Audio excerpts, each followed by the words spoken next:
Sebenarnya sudah kami pikirkan memetakan, Pak. Bahkan terpikir membuka pendaftaran terlebih dahulu. Tim ini dibentuk membuka pendaftaran seluas-luasnya untuk masyarakat desa baru yang merasa memiliki potensi ke sana, ke UBS. Silakan daftar. Silakan daftar. Baru nanti diadakan seperti ya perintis kecil-kecilan memaparkan apa yang dia ingin buat kalau dia dipilih jadi pengelola BUMDes pada saat BUMDes.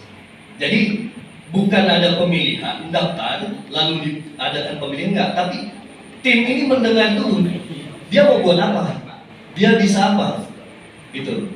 Nah, itu Pak. Apakah ini persepsinya sama? Nah, kemudian tim ini paling tidak, ini karena orangnya banyak, pandangannya beda-beda, harapannya bisa betul-betul pure, murni, benar-benar memikirkan mana orang yang punya kapasitas cukup mumpuni untuk dijadikan pengelola BUMDes berikutnya, mana yang belum saatnya, maka dieliminasi dulu. Baru yang sisa yang dianggap layak ini, tentunya dalam pertimbangan yang betul-betul objektif ya Pak, karena banyak orang mikir itu, dimunculkanlah itu di BUMDes. Itu harapannya. Dengan portofolio mini, simple, singkat, ala presentasi kecil tadi. Nah, apakah ini sama persepsi dengan yang Bapak sampaikan atau tidak, itu pertanyaan yang pertama.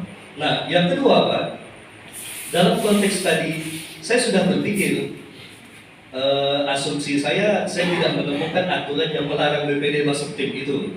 Ya, mohon izin Pak ya, agak beda pendapat. Jadi, tetapi secara peran legislatif, ini kan tim teknis, pasti Bapak berpedoman ke sana. Tidak mungkin BPD masuk ke tim teknis, kecuali ada hal-hal tertentu yang BPD harus turun langsung. Maka saya it's okay dalam hal ini tidak masalah. Tetapi dalam hal nanti tim ini mengeluarkan nama-nama yang menurut kami ada orang sangat potensial yang kami tahu setelah kami juga mencoba mendengar pemaparan dari tim, baik yang dikeluarkan oleh tim maupun yang dimasukkan, ada yang kami pandang tidak sesuai setelah kami uji kembali. Kami boleh tidak memveto itu. Kan tadi eliminasi kesalahan kebijakan tim teknis, fungsi BPD penjaga gawang BPD kan Pak. Nah, apakah kami boleh mengeliminasi apa yang diputuskan tim seleksi tadi jika itu mempertimbangkan kelayakan kapasitas gitu. Ya maklum, kita kan dalam konteks politis ya Pak ya. Ya, tapi masyarakat desa baru harus melek politik dan politik dewasa. Itu hal biasa, dan yang penting kita salah benarnya orang itu bukan dilihat dari bahasanya kasar atau lembut.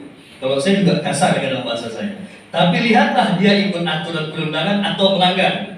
Jika dia melanggar, ngomongnya lembut sekalipun dia salah.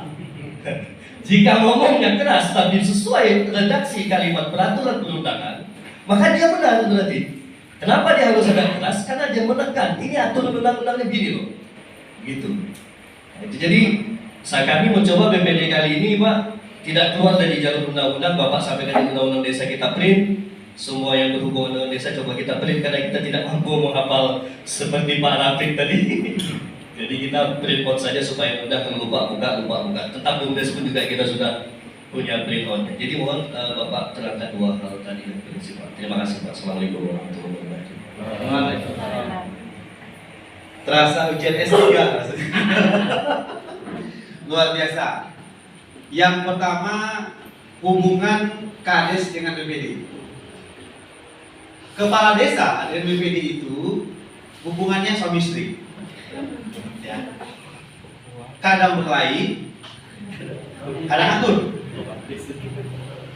Udah menikah semua lihat? Udah kan? Nah. Kalau suaminya selingkuh, istrinya mesti marah. Kalau istrinya selingkuh, suaminya juga marah. Kan gitu ya? Nah, ini juga sama Bapak Ibu. Kalau BPD tidak melaksanakan fungsinya sebagaimana yang diatur, tapi cerewet gitu kan, itu juga marah Pak Kades pastinya, kan gitu. Pak Kades juga sama, di saat Pak Kades perangkat desa tidak melaksanakan sesuai yang diamanahkan dalam regulasi, ya BPD juga punya hak untuk marah. Ya makanya kenapa banyak ya kasus-kasus di Ketapang itu BPD yang melapor ke Kejari, BPD yang melapor ke Polres, karena memang dari pemerintah desa itu ada yang selingkuh. Ya, si ini arti kata tidak melaksanakan sesuai dengan aturan. Contohnya Semenanjung. Semenanjung berapa bulan dilatih jadi kades. Nah, ini bansos 3 bulan tuh dimakan. Itu jadi tinggal ya. Itu ya terkait dengan BPD dengan kades. Kita sepakat itu ya. Nah, terkait dengan pansel atau tim kajian atau tim rumus itu nama lah. Ya, nama lah.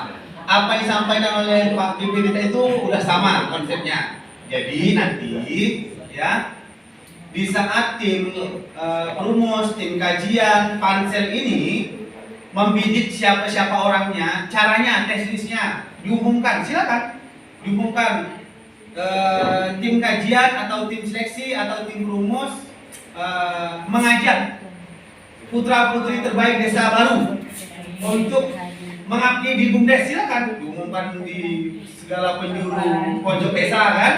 Daftar mereka, silakan daftar mereka, nanti dites oleh tim kajian. Mau melibatkan BPD mengetesnya, silakan, nggak masalah ya, karena tujuannya adalah untuk mempersiapkan.